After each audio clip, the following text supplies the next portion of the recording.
Thank you buat MC siapa namanya? Thank you Patricia buat MC pada pagi hari ini. Selamat pagi Enrich Together. Apa kabar? Apa terakhirnya? Success Together. Oke, tepuk tangan buat teman-teman semua ya. Pertama-tama saya ucapin thank you ya buat invitationnya ya buat Erison, Acong, para spos ya, para founder, para AB, para leaders ya untuk kesempatannya saya sharing di Enrich ya. Hari ini kita santai aja ya teman-teman ya, jangan tegang, kita ngobrol santai. Setuju teman-teman? Nah, teman-teman, sharing itu paling enak didengar kalau sambil merespon. Jadi, teman-teman, kalau katanya gini, kalau misalnya kita mau nangkep 20% ya udah kita dengerin aja secara pasif ya. Kalau kita mau nangkep 50% sambil nyatet, teman-teman. Nah, tapi kalau kita mau nangkep 80-100% itu sambil ngerespon ya. Ngangguk-ngangguk, bilang betul, kasih jempol ya, kayak orang gila ya. Ya gitu ya, teman-teman. Oke, teman-teman. Saya hari ini mau sharing ya sama teman-teman, bukan ngajarin ya, cuman sharing, ambil positif, buang negatif. Kalau ada yang nggak cocok, leader teman-teman yang paling benar. Oke? Nah hari ini saya mau sharing gimana sih teman-teman caranya menjadi seorang dream maker ya. Sebelum kita mulai ya teman-teman ya, next, ntar ya. Next, nggak kenal maka nggak sayang ya. Saya mau kenalan dulu nih sama teman-teman ya. Nama saya Theodora Elisa ya. Saya seorang anak pertama dari dua bersaudara. Teman-teman, boleh ada yang jawab kalau sifat anak pertama tuh kayak gimana? Ada yang anak pertama? Boleh angkat tangan? Ya, keras kepala. Saya nggak bilang iya, nggak bilang enggak ya. Ada lagi teman-teman? Selain batu apa? Ada angkat tangan dulu deh yang anak pertama.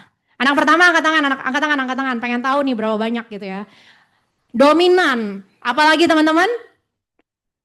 Egois. Batu, dominan, egois. Ada yang positif nggak teman-teman? Anak pertama perempuan, angkat tangan. Cewek. Apa? Selalu mau nomor satu. Ya, oke. Thank you teman-teman buat jawabannya ya teman-teman. Katanya konon katanya kalau misalnya anak pertama perempuan ditambah cucu pertama udah jangan dilawan. Katanya gitu ya. Pernah kan lihatnya di Instagram ya kayak gitu ya. Jadi saya anak pertama dari dua bersaudara ya teman-teman ya. Saya sekolah di Tarakanita deket di sini. Ada yang anak Tarki teman-teman? Boleh angkat tangan? Nggak ada ya. Saya kuliah di Untar. Ada yang anak Untar? Wes, angkatan berapa? 2003, seangkatan sama gua dong. Kenal? Hah? Oh iya jauh-jauh. Saya ekonomi ya. Angkatan kuliah di mana? Jurusannya? Ekonomi. Manajemen angkatan? Oh ya jauh banget sih, beda satu dekade ya. Kurang ajar ya. Ternyata saya jadi berasa tua. Udah deh saya jadi pulang aja. Oke teman-teman ya, saya kuliah di Untar ya. Next. By the way ini pointernya tuh nyala nggak ya? Oh, jadi pencet next aja ya. Nah, oke. Oh, baterainya mati. Belum di. Pantesan saya pencet next nggak bisa loh teman-teman. Dikerjain ya sama Erison. Kurang ajar emang Erison tuh ya. Lewatan dia tuh ya. Oke. Sambil saya cerita ya teman-teman ya. Jadi saya anak pertama dari dua bersaudara teman-teman. Papa saya dulu, jadi ini dongeng ya teman-teman dengerin cerita dongeng saya ya. Jadi papa saya dulu tuh adalah pengusaha garmen. Lumayan gede pabriknya di Gedong Panjang. Jadi kalau teman-teman sekarang turun tol Gedong Panjang, itu tuh pabrik saya digusur sama pemerintah dijadiin turunan jalan tol ya. Jadi ketika saya SD, zaman dulu kakek nenek saya, papa saya tuh nggak ngerti kalau beli tanah itu tuh harus ada sertifikatnya bla bla bla. Akhirnya diambil gitu aja sama pemerintah teman-teman. Ya, lumayan mengenaskan ya. Nah, sejak saat itu papa saya dari seorang pengusaha ya, anak seorang pengusaha garmen berubah menjadi seorang karyawan ya. Hidup jadi susah ya teman-teman ya. Jadi saya tuh karena papa saya seorang karyawan ya teman-teman, sibuk banget nyari duit ya. Saya tuh sering banget dititipin teman-teman. Saya sering banget dititipin di rumahnya tante saya. Tante saya itu adalah ya, teman-teman kalau cari namanya masih ada di 100 orang terkaya di Indonesia ya. Jadi lumayan gitu, keluarganya itu lumayan ya. Jadi teman-teman saya merasakan ketimpangan sosial sejak saya di kecil banget. Saya umur 6, 7, 8 gitu ya. Saya tuh bingung gitu, kok saya kalau pulang kayak gini kondisinya. Saya pagi kok ke rumah tante saya kayak gini, kasihan ya teman-teman ya kayak gitu. Kok ini rumahnya enak banget ya. Kok kalau Natal bisa ada Sinterklas datang taruh hadiah banyak banget di pohon Natal. Kok Sinterklas nggak pernah datang ke rumah saya ya? Hal-hal kayak gitu yang saya pertanyakan ketika saya kecil. Ya, puncaknya teman-teman ketika kerusuhan 98 mereka semua, jadi papa saya tuh 6 bersaudara ya. Sepupu saya tuh banyak yang seumuran saya gitu. Karena kerusuhan semuanya berangkat teman-teman ke Australia, ke Amerika. Saya waktu itu nggak mau tahu, saya bilang sama papa saya tuh mau ikut. Saya pokoknya mau ikut, saya bilang kayak gitu. Waktu itu saya umur 98 berarti 13 tahun ya kalau nggak salah. Pokoknya saya bilang saya mau ikut gitu. Saya nangis berhari-hari, berminggu-minggu, papa saya bilang nggak bisa, kita tuh beda, kayak gitu teman-teman. Akhirnya saya nangis, saya minta, sampai akhirnya papa saya ngomong kayak gini teman-teman. Ini titik balik karakter saya menurut saya ya, salah satu titik balik. Papa saya bilang kayak gini, ya udah, tapi tunggu, papa harus jual rumah dulu, kamu sabar. Dia ngomong kayak gitu. Teman-teman, itu rasanya tuh kayak disambar petir walaupun saya masih 13 tahun. Saya mikir, hah beneran gak bisa ya? Kirain saya kan kalau ngerengek juga bisa. Bukan yang gak bisa, mungkin papa gak mau aja gitu kan. Ternyata tuh beneran gak bisa. Dan dia mau rela jual rumahnya buat kirim anaknya ke sana gitu. Saya mikir dong, kalau dia jual rumah nanti dia tinggal di mana? Sama mama saya, sama adik saya punya adik laki-laki satu teman-teman. Ya, dari sana saya belajar dua hal teman-teman. Nah, mungkin ini satu pelajaran yang teman-teman bisa ambil. Kita se-underprivilege gimana pun kondisi kita teman-teman.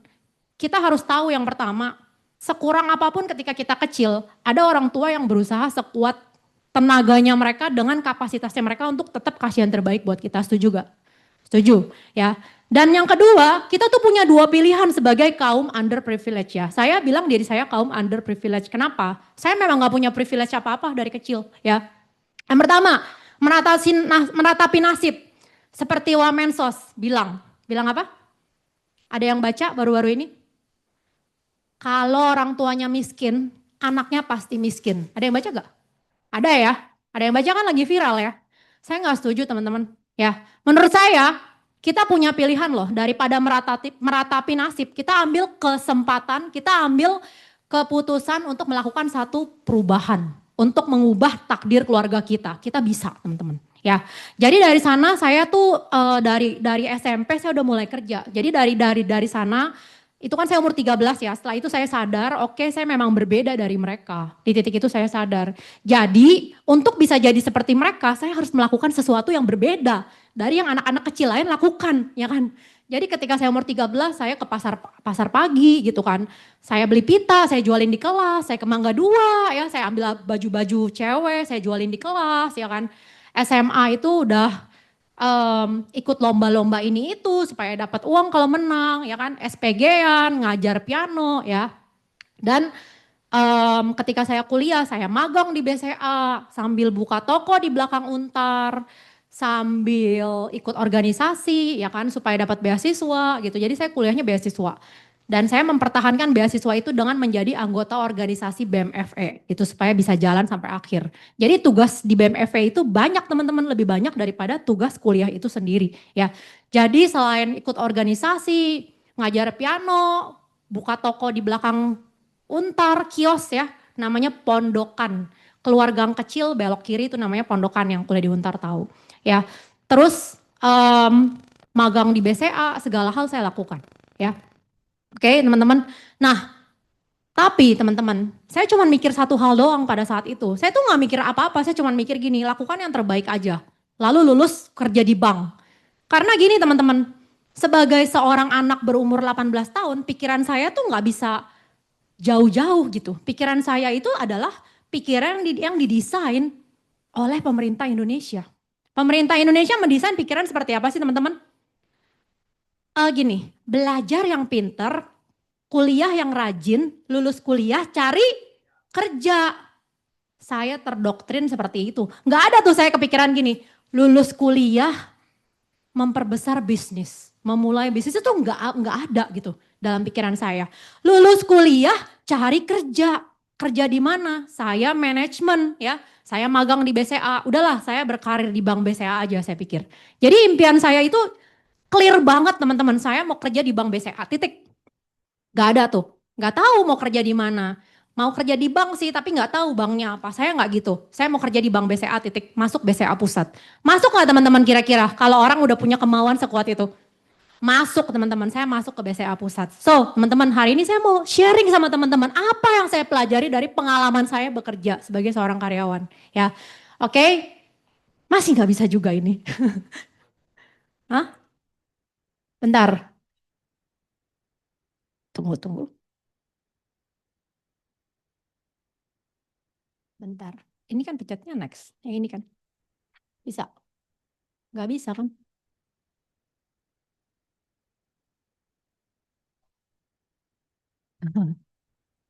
Ah, bentar. Gimana? Sorotnya kemana? Ke sini. Coba. Next, back ya, back. Cobalah, nanti kita cobalah. San, santai lah teman-teman. Kalau nggak bisa kita pakai voice note. Next. Coba ya, kita. Iya, emang nggak bisa nih. Next tuh. Ah, bisa ya. Teman-teman, what I learn as an employee. Menurut saya gini teman-teman, belajar dari pengalaman sendiri itu mahal. Saya butuh waktu bertahun-tahun untuk bisa mempelajari hal ini. Teman-teman masih muda loh. Tadi saya sampai kaget ya, angkatan berapa? 2012. Hah? Waduh, ternyata saya udah tua banget gitu di Prudential, udah lama banget ya, gitu kan. Belajar dari pengalaman sendiri itu mahal, lama teman-teman. Yang pintar itu belajar dari pengalaman orang lain dan jangan diulang lagi. Ya, what I learn teman-teman sebagai seorang karyawan. Nah, yang pertama teman-teman, mungkin saya mau cerita dulu ya. Saya kerja di Bank BCA teman-teman. Itu tuh areanya tuh di Sudirman teman-teman, di samping Indofood Tower. Jadi itu area 3 in 1. Jadi teman-teman tahu nggak, saya harus jalan sampai sebelum jam 3 in 1 mulai. Jam 7 saya udah harus sampai. Kalau nggak saya udah nggak bisa lewat lagi, ya kan? Saya cuma bisa pulang setelah jam 7, setelah jam 3 in 1-nya selesai. Jadi saya harus di sana tuh 12 jam. Nah, belum lagi kerjaannya pada waktu itu ya teman-teman. Job desk-nya itu bertanggung jawab atas 150 KCU dan KCP Jabotabek, Jakarta, Bogor, Bekasi, Tangerang, dan Bandung untuk kredit consumer. Salah satu tugasnya ya, ini salah satu dari rentetan panjang ya, visit branch. Saya ngitung, branchnya ada 150-an. Saya visit setahun, 1 tahun 365 hari. Tapi 1 tahun itu cuma ada 240 hari kerja. Kalau saya visit semua, saya nggak kerja, saya jalan-jalan tiap hari. Gimana caranya ya kan? Kerjaannya kayak gitu. Dikasih kerjaan 5, tek tek, job desk 1, 2, 3, 4, 5. Baru kerjain nomor 2 udah jadi nomor 10 gitu. Kayak gitu teman-teman ya. Itu saya jalanin. Saya masih ingat banget ya teman-teman ketika saya diterima, seneng banget ya because a dream come true pada waktu itu. Saya jalan di Jalan Sudirman ya dengan pakai baju super rapi ya, rok segini gitu, hitam ya kan, kemeja rapi eksekutif gitu, jas hitam, sepatu setinggi gaban gitu ya, jalan di Jalan Sudirman rapih banget gitu ya.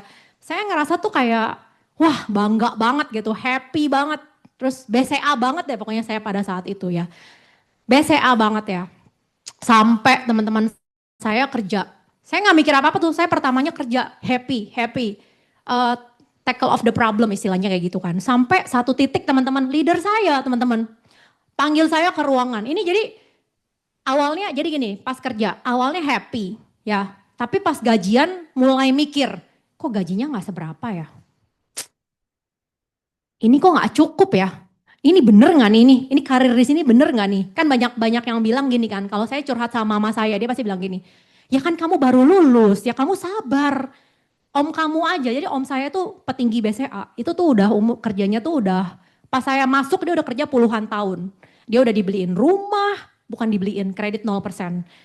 Udah punya rumah, udah punya mobil, gajinya udah 50 juta. Pada 2011, karena dia sudah bekerja 30 tahun. Om kamu tuh gajinya udah 50 juta, dia bilang kayak gitu. Bisa kamu jadi kayak dia, yang penting kamu tuh setia sabar, dia bilang gitu kan. Udah gitu, satu momen teman-teman, satu momen ya teman-teman ya. Saya kerja seperti biasa gitu. Jadi saya tuh berasa gini teman-teman, dalam hidup saya tuh selalu ada momentum-momentum yang membawa perubahan ya. Lead to the lab istilahnya kayak gitu ya. Ini momentum kecil saya teman-teman. Saya masuk teman-teman ke kantor leader saya, ya Pak gimana Pak? Hari ini kamu tolong gini-gini ya.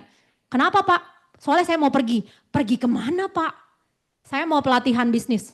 Hah? Apa? Pelatihan bisnis. Maksudnya Bapak mau mulai bisnis? Oh bukan, gini-gini dia bilang. Saya kan udah mau umur pensiun dia bilang. Jadi kalau ternyata BCA tuh baik banget teman-teman. Ya, by the way ini off the record ya, saya bukan jelek-jelekin karyawan karena saya juga adalah seorang karyawan. Saya juga bukan jelek-jelekin BCA. Malah menurut saya dia salah satu perusahaan yang baik banget. Dia tuh ngasih pelatihan bisnis loh untuk karyawannya yang udah mau pensiun. Karena nanti akan dikasih pesangon, disarankan pesangon itu untuk memulai bisnis. Jadi dia bilang, saya mau pelatihan bisnis karena kan saya udah umur pensiun ya. Nanti jadi belajar dulu nih. Jadi nanti ketika udah umur 55 udah caw bisa mulai bisnis. Otak dagang saya langsung jalan teman-teman. Hah? Jadi saya di sini 30 tahun lalu ketika saya umur 55 saya disuruh pindah kuadran harus mulai berbisnis. Oh my God, no, kayaknya nggak bisa gitu. Jadi udah mulai mikir kayak gitu teman-teman ya.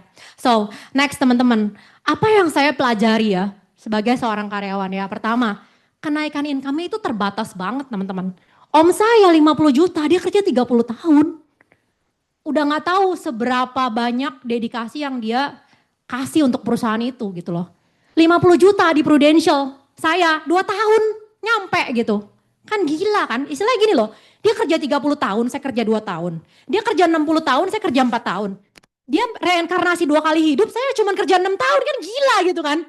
What for gitu kan. Next, income nggak akan pernah bisa mengejar inflasi selama kita kerja. Saya kasih tahu teman-teman. Saya punya tim, dia kerja. Tapi dia lagi ngerintis jembatan. Ini AAB saya ya, seorang dokter. Dia bilang gini, Ci, kemarin dia baru pulang dari Cina. Dia bilang gini, Ci, kemarin tuh ya, aku kan ke Shanghai 11 hari. Berempat sama ajak papa. Jadi di tim saya itu tuh, leader-leader itu tuh kayak saya biasakan buat membalas budi orang tua. Ya jadi saya nanti sharing di belakang. Ajak papa, jadi kayak satu kewajiban gitu buat mereka gitu. Jadi ajak papa sama suami sama anak. Terus dia bilang gini, habis 80 juta Ci, dia bilang gitu kan. Wah gila banget sih 80 juta itu 4 bulan gaji suaminya. Ya saya bilang sama dia, makanya gimana caranya lo mau hidup enak gitu kan. Kalau misalnya cuman ngandelin yang namanya kerja doang.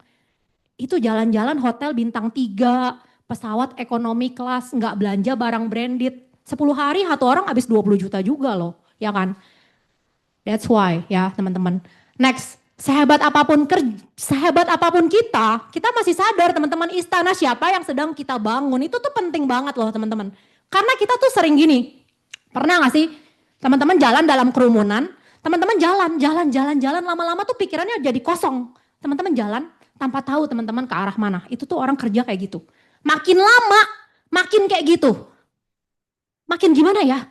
Makin susah dikasih tahu gitu loh. Ya, jadi tuh sehebat apapun itu tuh kita tuh bangun istananya tuh bukan di tanah kita, itu tuh istana orang yang mau dikasih buat anaknya, bukan istananya teman-teman gitu loh. Itu yang saya pelajari ya, itu yang saya pelajari. Saya bukan lagi marah-marah ya, saya lagi sharing ya. Kata Yeri, nanti kamu jangan kayak marah-marah ya di sana, itu agensi orang gitu kan. Ah biarin aja agensi Erison sama Acong ini ya kan. Oke, next teman-teman. Akan tiba waktunya untuk pensiun. Jangan sampai kayak leader saya teman-teman. Ketika dia udah tua renta gitu loh. Tenaga udah mau habis ya kan. Baru mulai bisnis. Ya elah. Kemana aja ya kan. Nah ini yang saya pelajari. Next masih ada lagi gak ya? Ya apa yang kita bangun itu gak akan bisa diwarisin ya. Saya punya cerita nyata ya. Dari suami saya punya om petinggi Lipo ya. Ketika dia meninggal kena serangan jantung. James Riyadi datang loh. Tapi minggu depannya istrinya jual rumah. Karena that's gone gitu aja ya. So teman-teman, gak usah belajar dari pengalamannya teman-teman. Teman-teman belajar dari pengalamannya saya. Cici yang udah 1 dekade lebih tua. Ya, supaya teman-teman tuh lebih hemat waktu gitu. Nah, akhirnya saya memutuskan ya teman-teman ya. Saya memutuskan teman-teman, kayaknya saya harus resign deh, saya harus masuk ke dunia bisnis. Otaknya udah sadar, di titik itu udah sadar gitu. Karena menurut saya memang orang itu tuh butuh momentum dan momentum itu menyadarkan saya di umur saya 23 tahun. Waktu itu tahun 2008, 2007, 2008 saya udah mulai sadar teman-teman. Ya, ketika saya sadar, saya mikir kayak gini, gak ada jalan lain, harus masuk ke kuadran bisnis. Nah tapi pertanyaannya, dan ini pertanyaan yang selalu ditanya sama semua orang ya. Di tim saya, ketika saya rekrut, semua orang selalu bertanya, pengen coba bisnis sih, tapi bisnis apa? Modalnya berapa? Kalau gagal gimana? Selalu seperti itu teman-teman ya. Ketika saya mulai berbisnis, kabar buruknya adalah saya nggak punya modal ya. Jadi saya berpikir keras bagaimana caranya saya menciptakan bisnis tanpa modal teman-teman. Jadi pada saat itu saya mikir keras dan saya menemukan satu ide cemerlang nih teman-teman ya. Papa kan dulu garment, berarti kan papa ngerti-ngerti lah ya tentang jahit-jahit baju gitu kan.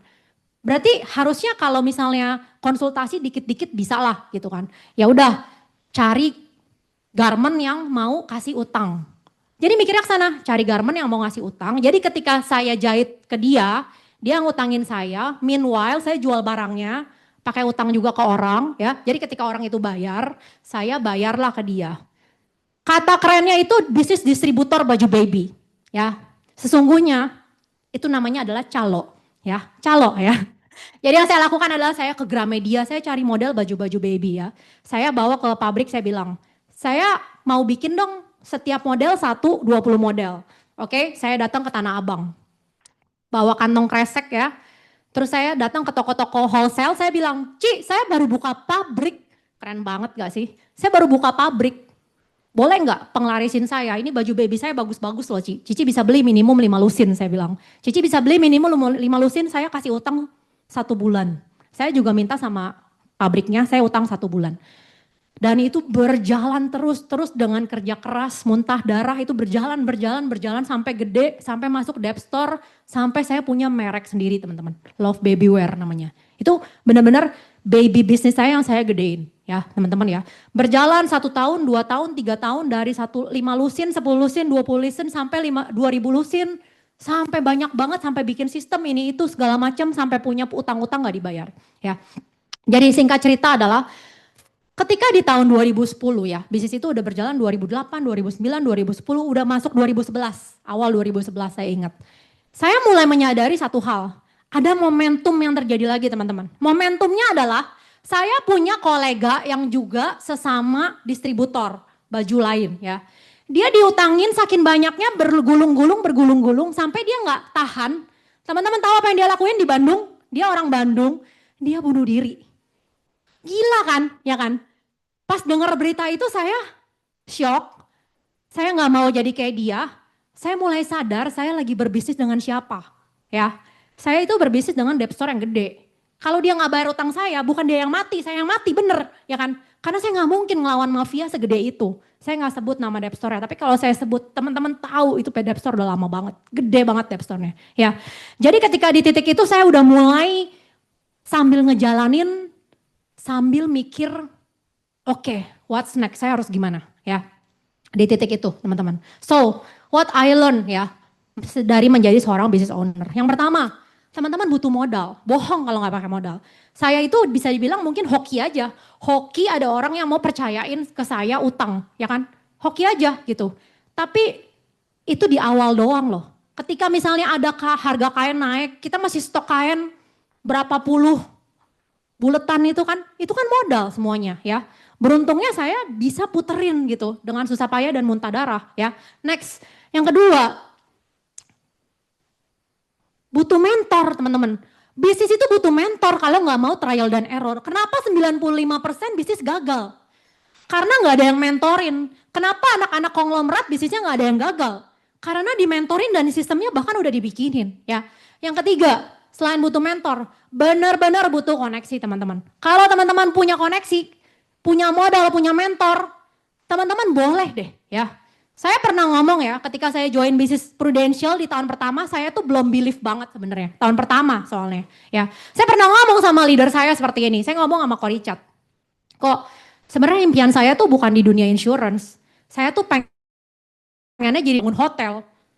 Terus dia dengerin saya ngomongin proposalnya, bla bla bla bla bla. Satu kalimat doang teman-teman, skakmat teman-teman. Kamu punya modalnya nggak? Hah? Enggak. Ya udah jalanin pro aja. Hah? Iya, bener juga. Punya ide sepinter apapun ya. Gak punya mentor, gak punya koneksi, gak punya modal. Gak bisa teman-teman ya. Next. Beresiko tinggi. Kayak kejadian yang tadi teman-teman. Untung gak kejadian sama saya. Saya keluar just in time pada waktu itu. Keluar dari bisnis itu, nanti saya cerita ya. Dia sampai terlanjur kayak gitu, stres banget, utang gak bisa handle sampai akhirnya bunuh diri teman-teman ya. Next, Bergantung pada kondisi ekonomi dan politik. Teman-teman, sebulan kemarin saya rekrut ya. Teman-teman bayangin gak sih, satu agent baru saya ya. Dia mau join kenapa ya? Pabriknya baru kebakaran. Jadi dia punya pabrik yang udah diwarisin papinya turun-temurun dan pabriknya kebakaran, habis pabrik plastik ya. Resikonya tinggi banget bisnis. Saya tanya, jadi gimana? Jadi gimana, dia juga bingung. Jadi lu gimana? Ya udah lu jalanin Peru aja. Nah jelas gue gak mau bangun lagi tuh pabrik kayak gitu teman-teman. Ada orang kayak gitu loh. Teman-teman coba bayangin di Prudential, emang rumah teman-teman pernah dibakar gitu atau gimana kalau nasabah gak mau? Kita tuh gak ada resiko-resiko kayak gitu teman-teman ya. Jadi saya selalu belajar ya dari pengalaman orang lain ketika terjadi COVID, berapa banyak bisnis yang bangkrut, bioskop ya kan, rugi bertahun-tahun nggak ini kan, nggak jalan kan COVID kan, dan bisnis-bisnis lain yang sifatnya hibur-hiburan ya kan. Nah, bisnis kita itu nggak terdampak kayak gini teman-teman. Ya, next. Sangat sulit menciptakan sistem, itu benar teman-teman. Kenapa? Nanti saya cerita di belakang juga bagaimana sebuah bisnis bisa berjalan ya. Jadi saya belajar teman-teman dari kejadian-kejadian ini, saya belajar. Lalu teman-teman, karena saya bingungnya gini loh teman-teman. Saya udah coba kerja di tempat yang terbaik, bank terbaik di Indonesia. Saya udah coba usaha, juga udah setengah bukan. Tapi tuh gimana, ini tuh susah banget. Akhirnya saya cuma bisa di bulan Januari 2011 itu saya lagi banyak banget masalah. Masalah bisnis, masalah keluarga. Kakek saya teman-teman tiba-tiba sakit paru-paru komplikasi sampai meninggal. Kakek saya itu kayak orang tua saya ya, karena saya dari kecil itu papa mama saya kan sibuk banget kerja. Jadi saya ditinggal sama tante saya, sama kakek saya, dibiarinin gitu aja. Gitu. Jadi saya deket banget gitu. Jadi pas kejadian kayak gitu, saya akhirnya berdoa teman-teman. Nah teman-teman, inilah doa saya. Teman-teman harus dengar teman-teman. Jadi teman-teman tuh bisa ngerti gitu loh Prudential itu kayak gimana ya. Saya doa sama Tuhan kayak gini. Tuhan, boleh nggak? Ini saya bahkan bukan doa loh. Saya tulis surat dan suratnya masih ada. Saking nggak bisa berkata-kata saya sampai nulis teman-teman. Boleh nggak kasih saya satu bisnis yang bisa ubah hidup saya ya. Yang bisa kasih efek ripple efek bola salju kayak bisnis yang besar. Tapi jangan bisnis yang pakai modal lagi soalnya modalnya nggak ada. Dan jangan kerja lagi soalnya kerja kayaknya nggak bisa deh. Tapi bisa nggak income-nya langsung minimum profitnya langsung 10 juta per bulan. Bingung nggak jadi Tuhan? Ada orang berdoa kayak gitu. Saya juga bingung kalau jadi Tuhan gitu kan. Tapi kan karena menulis itu gratis, Tuhan itu hebat, terserah saya juga saya mau nulis apa, ya kan saya tulis aja kayak gitu ya. Nah Tuhan menjawab dengan cara yang selalu gak pernah kita duga-duga. Seperti teman-teman ketemu dengan Prudential, hari ini bisa duduk di sini. Coba teman-teman pikir, pernah gak teman-teman doa seperti saya? Tuhan kasih saya rejeki, Tuhan kasih saya peluang, Tuhan kasih saya kesehatan untuk bisa memberikan yang terbaik untuk anak-anak saya. Saya mau nanya satu hal, kalau jawabannya Prudential gimana? Gimana, ya kan? Karena Prudential ini adalah jawaban yang saya nggak mau dan datang dari Tuhan, ya. Datang dalam bentuk yang paling tidak saya inginkan, ya. Kakek saya sakit, masuk rumah sakit, habis ratusan juta, nggak punya asuransi, sampai tante saya tiba-tiba nyeletuk seperti ini, teman-teman. Aduh, ternyata nggak punya asuransi, sengsara juga ya. Kamu jadi agent aja. Saya nengok ke dia nengok ke saya. Kenapa nggak tante aja yang jadi agent, nanti saya yang masuk. Dia nengok ke saya, tante kan udah tua, kamu masih muda. Nanti tante yang jadi nasabahnya, soalnya kita mau beli asuransi nggak tahu sama siapa. Enggak ah, pergi. Dalam hati gini, gila tuh orang ya, nyuruh-nyuruh gue jadi agen asuransi, dia aja yang jadi agent, gue ngedouble gitu kan. Besoknya dia lakukan hal yang sama teman-teman. Ini bill rumah sakit udah ratusan juta. Kayaknya memang penting deh, kamu jadi agent aja. Hah? Nanti kuku masuk deh 1 juta. Terus kan gini, 1 juta komisinya, waktu itu tahu karena saya pernah punya polis, saya juga pernah jadi agent Prudential, nanti saya cerita ya kan. 250.000 2 tahun. Ya udah deh, langsung kayak gitu teman-teman. Jadi saya jadi agent tuh dengan cara kayak gitu, bahkan belum ketemu leadernya ya. Saya nyari dong leader, terus mau caranya jadi agent Prudential tuh kayak gimana gitu kan. Mau cari di mana kan, kalau mau jadi karyawan BCA gampang. Datang ke bank BCA kasih lamaran ya. Mau jadi agent Prudential kasih lamaran ke siapa ya kan. Saya bukalah Facebook, saya ketik keyword Prudential. Keluar tuh nama teman-teman saya yang jadi agent. 3 ya. Yang satu saya nggak kontak, yang satu saudara saya tapi ternyata di asuransi lain. Yang ini teman saya, Saya kontak dia karena setelah saya lihat Facebooknya, dia dapat Star Club, masuk koran, jalan-jalan ke luar negeri, that's it gitu. Saya kontak dia. Boleh ketemuan nggak? Boleh. Boleh jelasin gue nggak gimana caranya jadi agent? Boleh banget dia bilang gitu kan teman-teman. Kapan dia bilang gitu kan. Nih orang kenapa semangat banget dalam hati kan. Ya udah akhirnya ketemu teman-teman. Nah, saya interview dia teman-teman. Gak ada kan yang pernah interview leadernya saya doang kan, ya kan? Saya tanya. Kamu udah berapa lama di Prudential? 4 tahun. Oh, udah apa sekarang? Udah ade. Oh, suami istri. Iya, suami istri nggak ada bisnis lain dia bilang kayak gitu. Oh, udah beli apa aja dari Prudential? Beli mobil, beli rumah. Oh, setiap tahun prestasi, jalan-jalan ke luar negeri. Jalan-jalan dia bilang. Terus dia bawa koran Kompas dong teman-teman, dia keluarin koran Kompas. Nih, lihat nih, tahun 2007 saya masuk koran Kompas. Ini mukanya dibunderin. Nih koran lain nih 2008 masuk koran apa? Kayak gitu dong teman-teman leader saya. Nih 2009 dia bawa koran banyak banget teman-teman. Ya kan? Saya melongok karena menurut saya memang keren banget masuk koran gitu kan. Hebat, hebat, hebat, hebat, hebat. Hebat. Saya dalam hati sudah memutuskan saya kayak mau join sama dia gitu. Karena dia hebat ya kan. Bisa beli rumah di Kelapa Gading. 4 tahun loh. Income 100 juta bisa beli rumah di Kelapa Gading kan saya interview. Bisa beli mobil, Pajero Sport ya kan. Jalan-jalan ke luar negeri setiap tahun masuk koran. Oke lah gitu kan. Oke lah, oke. Lolos dia. Saya bilang gini, emang gimana bisnisnya? Nah ini penjelasan yang sangat bagus banget yang sampai saat ini membuat saya ada di bisnis ini. Teman-teman, kalau ngejelasin ke orang ya, kalau rekrut ya, jangan pernah bilang kayak gini. Lu jadi agent aja, komisinya lumayan loh. Sinilah lu samping-sampingan, lu kan juga perlu buat keluarga lu. Dapat. Teman-teman akan dapat orang yang seperti itu. Orang yang samping-sampingan, orang yang buat buka diskonan, dan boton-boton yang seperti itu yang teman-teman dapat ya.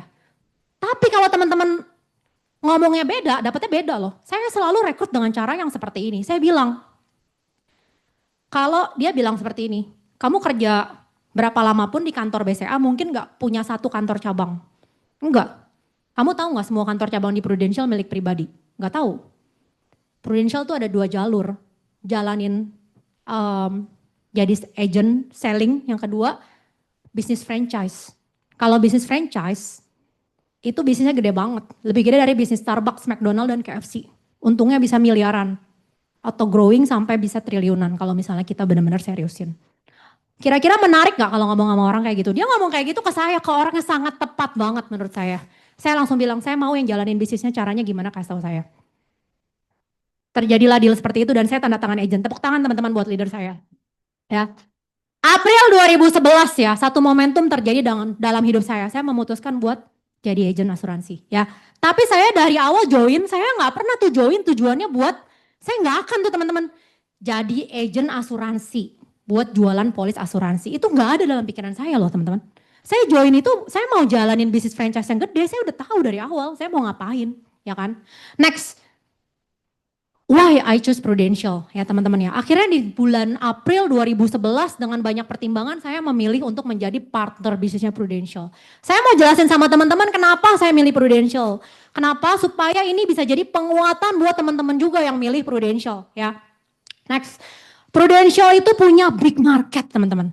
Kemarin baru bulan lalu saya sama suami saya itu diminta oleh Prudential Pusat menjadi perwakilan Prudential Indonesia, menjadi speaker di acara Agency Leader Convention Prudential Malaysia.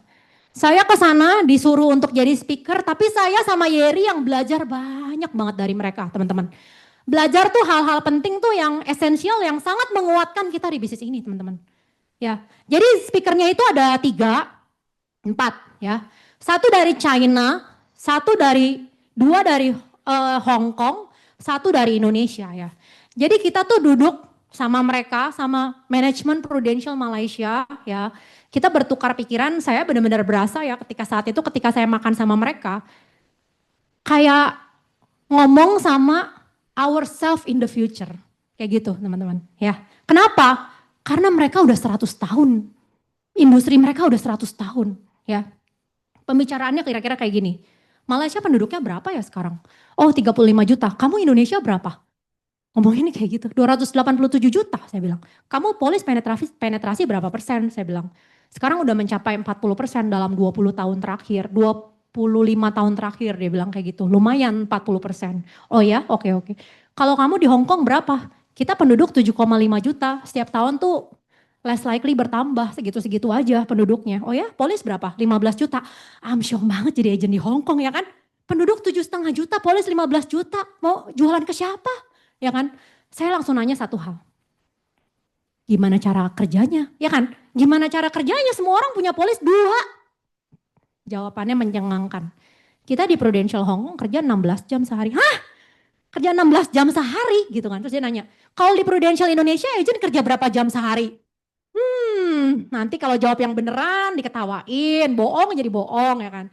Saya bilang gini, ya kurang lebih sama lah. Kita ya kan. Terus saya jawab 2 jam, padahal kan sebenarnya kan kerja 2 jam seminggu kan, aku ya kan. Ya bercandain tim saya kayak gitu ya teman-teman. Terus udah gitu di Prudential Malaysia gimana gitu kan. Oh kita udah punya 50 leaders yang udah disuksesiin ke generasi kedua dan ketiga. Karena udah 100 tahun. Wah luar biasa ya teman-teman, luar biasa. Oh ya kalau di Hong Kong gimana? Ya kalau di Hong Kong sih ada tuh leader yang income-nya 1 juta dolar per minggu. Ini bahan meeting leader saya loh. Mana saya bawain ke tim saya. Saya bilang kalian tuh yang bener aja gitu loh. Maksudnya ini bisnis bagus banget. Di sana ada orang income-nya 1 juta USD per week. Di Prudential Malaysia dengan santainya dia ngomong kayak gini. Kalau saya sih berzakat 1 juta ringgit per tahun. Coba hitung income-nya berapa. Zakat tuh 2,5% loh. Saya langsung hitung. Hah? 2,5%. 2,5% berarti income-nya 150 M per tahun. Ya, luar biasa banget, tepuk tangan buat Prudential. Ya. Teman-teman, saya nanya sama mereka, next ya. Market kita tuh masih banyak banget, kita tuh 280 juta jiwa, setiap tahun tuh lahir 30 juta jiwa, teman-teman tahu gak sih? Setiap tahun kita ngelahirin 5 negara Hong Kong, gila kan? Ya kan, maksudnya gila banget gitu, istilahnya kayak gitu kan. Enggak gini. Dari saya join 250 juta jiwa, sampai sekarang naik 35 juta jiwa gitu loh. Muncul satu negara Hong Kong gitu loh, dari selama 15 tahun ini. Dan penetrasi kita masih terus menerus di bawah 10%. Market teman-teman masih banyak banget teman-teman ya. Next. Nah, basic needs product. Saya jelasin yang tadi, yang strong company dulu. Teman-teman, saya tanya satu hal sama mereka, apa yang membedakan Prudential dengan kompetitornya? Ya, mereka jawab seperti ini.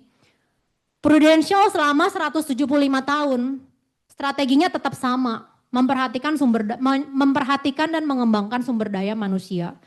Mungkin kalau di perusahaan lain mengutilize manusia, nggak tahu, we never know ya. Tapi Prudential strateginya mengembangkan manusia. That's why kalau teman-teman lihat di luar sana, mungkin banyak yang hijackin leader-leader dari kita. Tapi pertanyaannya yang gedein dia sampai jadi hebat itu siapa? Itu pertanyaannya ya. Teman-teman, basic needs product. Saya kemarin di meeting leader, saya juga bilang sama leader-leader saya bilang, coba sekarang semua keluarin handphone, klik di chat GPT.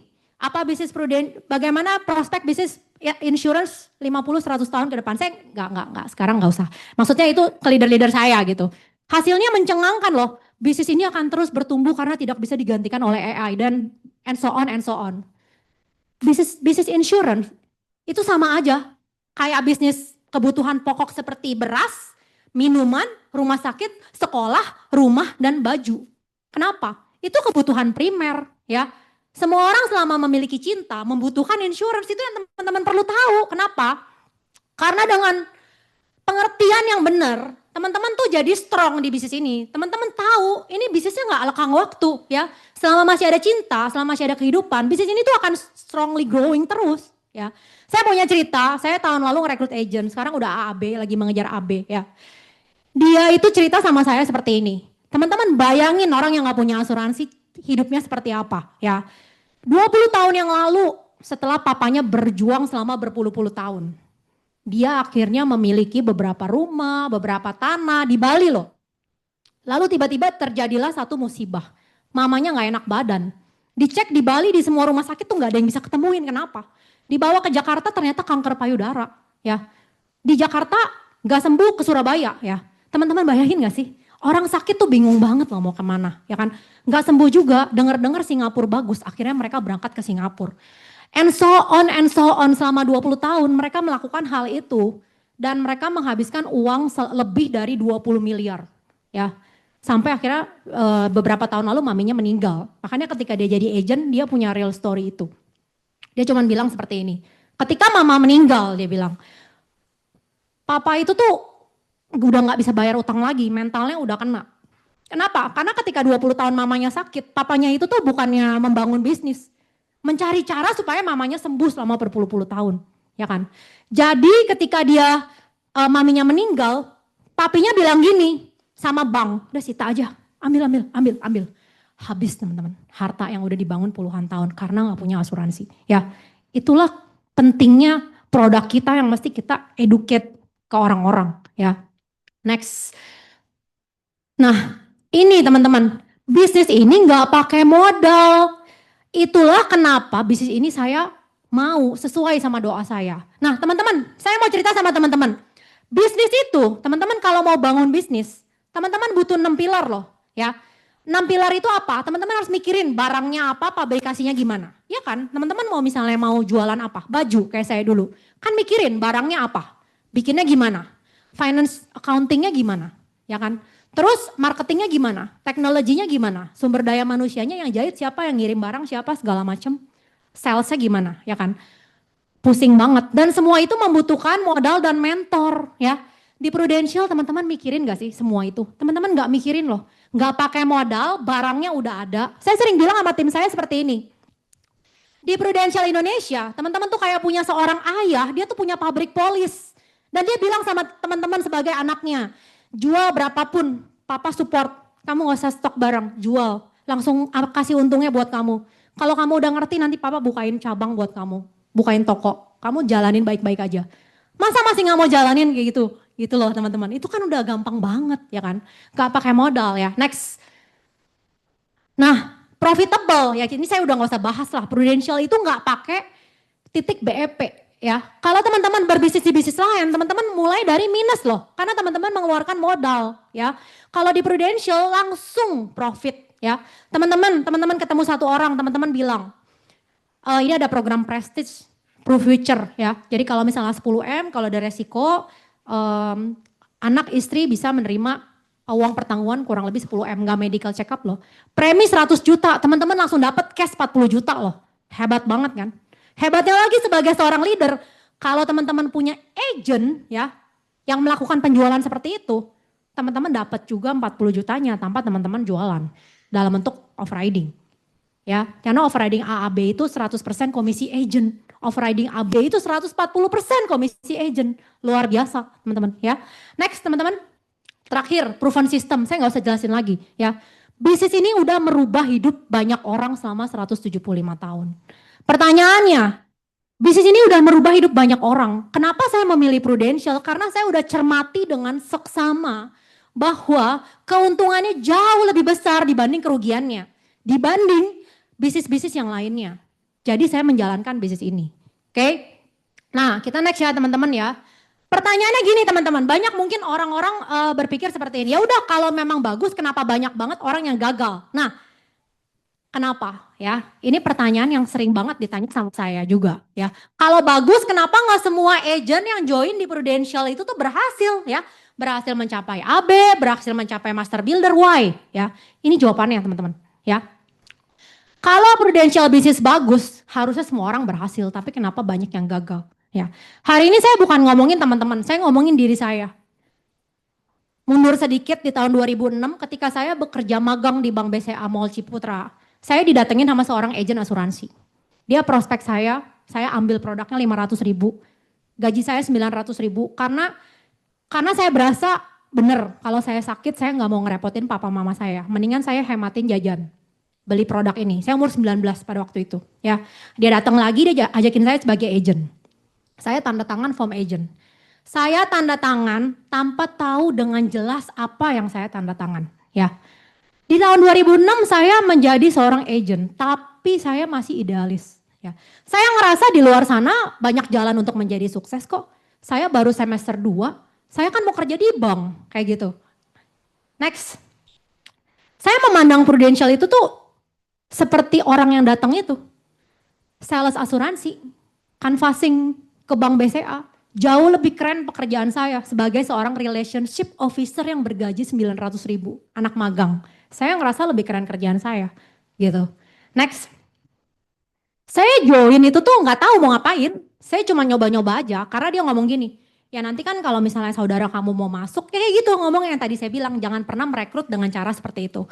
Kalau nanti saudara kamu mau masuk kan kamu bisa dapat komisi. Dia bilang kayak gitu. Ya. Next. Saya nyoba-nyoba. Nah, ini apalagi? Umur 19, masih sombong. Merasa bisa menaklukkan dunia, hatinya masih keras, nggak mau dibentuk, ya. Ngerasa tuh yang paling hebat gitu, istilahnya kayak gitu. Nah, teman-teman, kenapa banyak agent gagal? Boleh nggak teman-teman refleksi? Jangan-jangan ada nggak yang masih ngerasa kayak gini? Boro-boro saya ikut sistem, saya nggak tahu kantornya di mana sampai detik ini. Saya nggak pernah menginjakan kaki di kantor itu. Ya, ini sini saya dulu teman-teman. Nah, tapi dengan cara ini nggak mungkin berhasil, sangat tidak mungkin. Ya, jadi ketika tahun 2011 teman-teman, saya berubah. Ya, oke, next. Saya tuh di tahun 2011 itu udah ngalamin susahnya kerja kayak gimana, ya kan? Ngebangun bisnis setengah mati sampai ada yang mati gitu kan. Gila loh, ya kan? Next. Saya memandang Pru itu sebagai jawaban doa saya dari Tuhan. My golden ticket, ya. Bisnis franchise yang besar. Dimana kalau saya jalanin, papa mama saya, adik saya, hidupnya bisa berubah. Next. Mindset ya. Saya join bukan buat coba-coba. Ketika saya tanda tangan, saya udah tahu saya mau menjadi seorang AB, pada saat itu AM. Saya join untuk berhasil. Yang saya pikirkan itu adalah caranya gimana untuk sampai. Saya nggak mikirin lagi bener nggak ya, itu tuh nggak pernah ada dalam pikiran saya pada saat itu. Ya, next, rendah hati dan membuka hati. Nah ini teman-teman, ngelepasin jubah seorang Theodora Elisa itu tuh nggak gampang. Karena saya harus lepas jubah itu sendiri. Leader saya tuh nggak akan bisa ngelepasin jubah saya. Hanya kita yang bisa merendahkan hati kita. Hanya kita yang bisa ngelepasin jubah kita, ngomong sama leader kita, lu ngomong apa gue ikut. Apapun, seaneh apapun. Kan jijik kan disuruh cerita Pak Ali. Semua orang gambar kepala pasti kerja atau usaha setuju ya. Itu tuh buat saya jijik banget gitu. Tapi karena disuruhnya kayak gitu saya ikut loh teman-teman dulu. Ya, next. Tertanam di dalam sistem agency. Teman-teman mau tahu nggak agency saya dulu kayak gimana? Ini kan enak di kafe gitu ya. Agency saya dulu itu kecoanya bisa lewat teman-teman. Tikus bisa lewat itu serem banget. Jadi saya tuh males banget kalau harus datang gitu. Tapi saya melepas jubah saya bilang sama leader saya seperti ini. Kasih gue waktu April 2011 sampai Desember 2011. Kalau misalnya dalam 8 bulan ini gue ikutin semua yang lu bilang. Dan hasilnya ternyata turns out oke. Gue mau full time di bisnis ini. Tapi kalau lewat dari 9 bulan ini gue udah mencoba setengah mati dan hasilnya nggak oke, ya mungkin bukan buat gue. Pertanyaannya gini, masalahnya kita pernah nyoba dengan sungguh-sungguh apa enggak itu? Ya, nah itu teman-teman yang saya lakukan. Jadi kenapa banyak orang gagal? Teman-teman ada di kolom kanan atau di kolom kiri? Jawab sendiri. Karena saya dulu di kolom kiri. Harus pindah ke kolom kanan baru ada yang namanya perubahan signifikan, ya, hasil dan perubahan signifikan, ya. Oke, karena tuh gara-gara nggak punya market, kurang pinter, nggak bisa ngomong tuh nggak pernah. Bukan, bukan karena kurangnya kemampuan, ya. Orang gagal itu udah pasti karena nggak ada kemauan, nggak ada tekad tuh udah pasti. Gara-gara itu doang. Satu penyakitnya itu doang, ya. Jadi kalau misalnya teman-teman punya kemauan dan punya tekad itu udah lebih dari cukup loh untuk menaklukkan bisnis ini, ya. Karena teman-teman join ke bisnis ini untuk berhasil dan bukan untuk mencoba-coba. Maka teman-teman akan mencari cara untuk berhasil, bukan untuk menjadi gagal. Teman-teman akan mencari orang-orang yang berhasil. Teman-teman akan tanya terus sama mereka, caranya gimana sih? Gimana sih lo bangun tim gimana sih?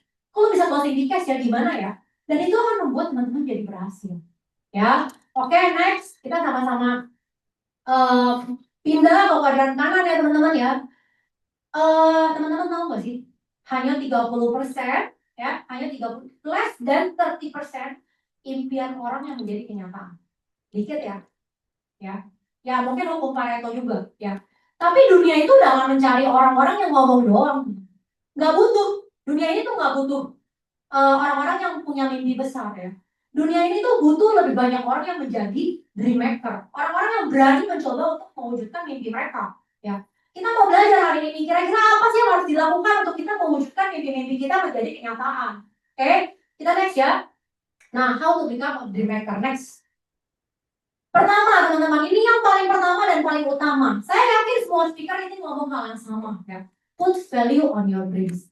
Tambahkan value ke mimpimu yang biasa untuk membuat sebuah mimpi biasa menjadi impian super powerful, ya. Jadi teman-teman, saya mau cerita sama teman-teman apa yang saya lakukan. Tapi ini bukan tentang saya, ya. Saya berharap poin-poin setelah ini sampai habis itu bisa menjadi satu refleksi yang teman-teman lakukan dalam kehidupannya teman-teman, ya.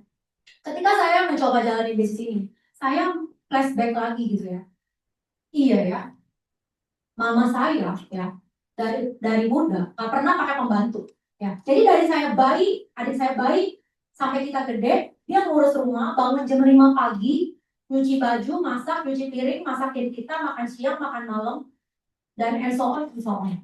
Dia nggak pernah liburan ke luar negeri. Dia nggak pernah minta apa-apa dari papa saya. Bahkan dia kalau misalnya perasin jeruk buat anaknya, dia cuma perasin buat anaknya, dia nggak pernah peras buat diri dia sendiri. Pengorbanan seorang ibu, itu yang saya ingat. Ya. Papa saya, teman-teman, saya ingat pada suatu hari ketika saya SMA, jadi ketika saya mau jalanin Prudential ya, saya mencari value yang bisa saya pakai untuk jadi bensin buat perjuangan saya. Saya ingat lagi, ketika saya SMA, saya naik mobil jemputan yang panas banget ya. Supirnya namanya Pak Acong, bukan Acong itu beda. Pak Acong, ini panas banget gitu kan. Ya memang mobilnya nggak ada AC, dia bilang kayak gitu. Buka jendela aja. Makin panas, bukan makin dingin, buka jendela, saya bilang kayak gitu. Ya kamu buka jendela aja, dia bilang kayak gitu kan. Mobilnya mobil kayak apa gitu, mini bus gitu kan, mobil jemputan sekolah yang udah bobrok gitu kan. Kasar banget gitu bawa mobilnya ya, mobil jemputan murah. Terus udah gitu saya nengok ke kiri, lagi di lampu merah, ngedumel kan. Panas banget, bla bla bla bla bla bla bla bla, ngedumel sendiri kan. Ya cewek gitu kan, kesel, panas gitu kan. Teman-teman tahu nggak apa yang saya lihat teman-teman? Saya lihat papa saya, dia lagi di atas motor. Dia buka helmnya karena lagi lampu merah, dia kayak gini.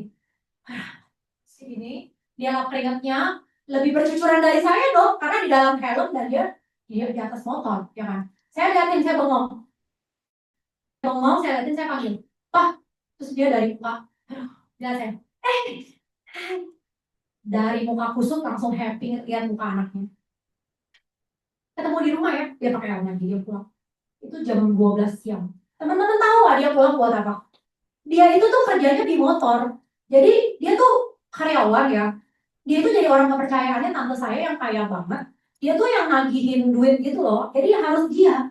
Dia nagihin tuh pakai motor Jabodetabek. Gila banget gitu loh. Makanya tuh nanti saya cerita beberapa tahun lalu dia hampir meninggal karena komplikasi wasir. Karena duduk di motor panas terus menyebabkan wasirnya tuh jadi parah. Dan dia tuh sakit paru-paru akut. Karena ketika hujan dia juga kehujanan. Hujan kehujanan, panas kepanasan sampai hampir mati. Berjuang buat anaknya ya. Hal itu yang saya ingat. Nah, teman-teman coba cari momentum. Satu value yang teman-teman bisa pakai buat menguatkan teman-teman ketika teman-teman jalanin bisnis. Ya. Itu tapi ketika terjadi saya lewat, saya pulang, saya nggak mikir apa-apa. Saya bahkan nggak mikir kasihan ya apa-apa. Saya nggak mikir. Itu tuh hal yang ketika saya umur 26 tahun saya jalanin Prudential. Saya baru keinget. Dia tuh pulang bukan buat kerja. Dia pulang bukan buat istirahat. Setiap makan siang dia akan pulang karena dia jualan double tip buat nambah duit. Double tip tahu kan yang putih bolak-balik itu kan. Dia pulang, dia stok beberapa kardus, dia akan mulai nganterin double tip itu ke toko-toko yang beli sama dia. Jam 5 sore ketika dia pulang kerja lagi, dia akan ambil double tip itu lagi, dia akan anterin lagi ke toko-toko sampai dia selesai, sampai jam 8, jam 9. Dia akan tidur pagi-pagi jam 7, jam 5 salah. Dia bangun siap-siap karena dia harus nganterin saya sama adik saya ke sekolah jam setengah 7. Lalu dia akan pulang, lalu dia akan kerja lagi, and so on, muter terus selama puluhan tahun. Ya, jadi teman-teman waktu itu saya berpikir gini, kalau misalnya saya berhasil di Prudential, ya, saya bisa pensiunin papa saya. Ya, yang kedua,